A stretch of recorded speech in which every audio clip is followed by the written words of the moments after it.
مرحبا بكم في خبر جديد وقضية جديدة. أعلن الأمير هشام العلوي ابن عم الملك محمد السادس اتخاذه إجراء قانونيا عقب تصريحات أدلى بها اليوتيوبر محمد رضا الطاوجني في فيديو نشر على يوتيوب بتاريخ 11 سبتمبر 2025، والتي اعتبرها اعتداء على شرفه وكرامته. وفي منشور على حسابه على فيسبوك، أعلن هشام العلوي أنه قرر كمواطن اتخاذ إجراء قانوني لإنصافه وفقا للقانون، وأكد رفضه لما ورد في الفيديو من افتراءات واتهامات، مؤكدا حقه في الدفاع عن سمعته وكرامته.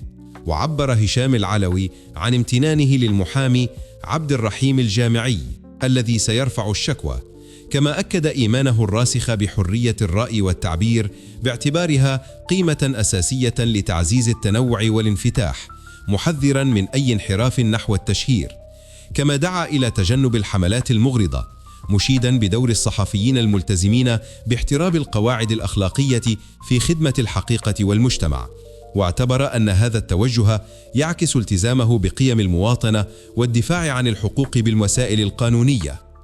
والسؤال الذي يفرض نفسه بقوة: لماذا قرر الأمير هشام اتخاذ هذا الإجراء القانوني ضد اليوتيوبر رضا الطاوجني؟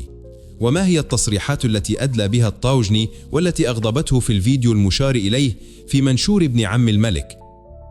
طبعا بالرجوع إلى حيثيات الموضوع، فإن هشام العلوي قام بمقابلة صحفية مع أحد الصحف الإسبانية، تطرق فيها لمواضيع عدة، من بينها ما هو متعلق بالمغرب والأوضاع الداخلية بالنسبة للطاوجني.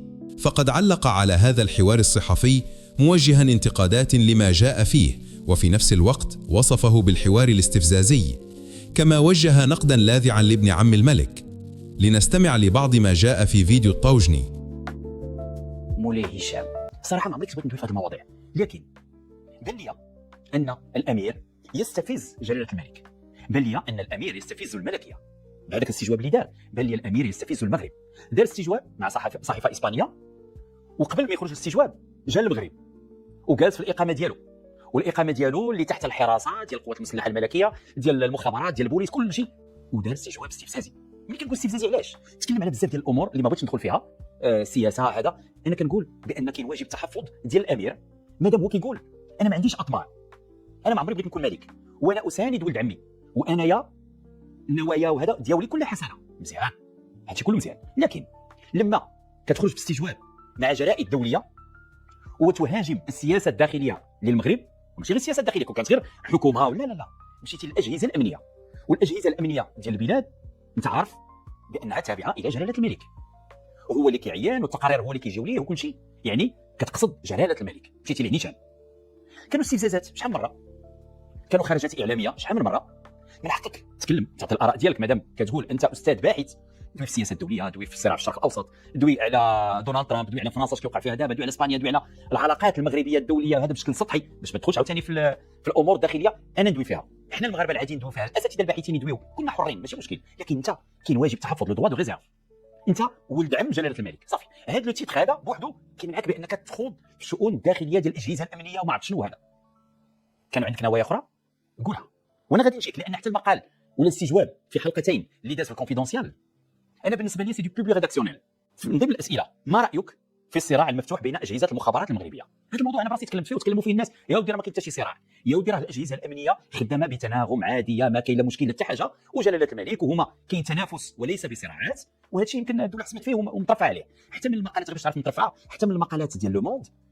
الجريده ما تمنعتش في المغرب، اخلاوها، اش عندك ما تقول، هات يلا، اش عندنا ما نخبيو حتى حاجه. اليوم لما ولد عم جلاله الملك كيخرج وكيعطيه السؤال، هاك راه كاين صراع ديال المخابرات، حط لي هذا السؤال وانا غادي نجاوبك بوبلي ريداكسيونيل. شنو هو الجواب؟ مع تشديد النظام تجاوزت الاجهزه صلاحياتها واتخذت ممارسات مشينه للغايه. شنو بغيتي تقول؟ ان عندنا اجهزه امنيه وعندنا نظام ديكتاتوري، وان جلاله الملك كيفيق الصباح كيقول لهم جيبوا لي الريوس ديال الناس.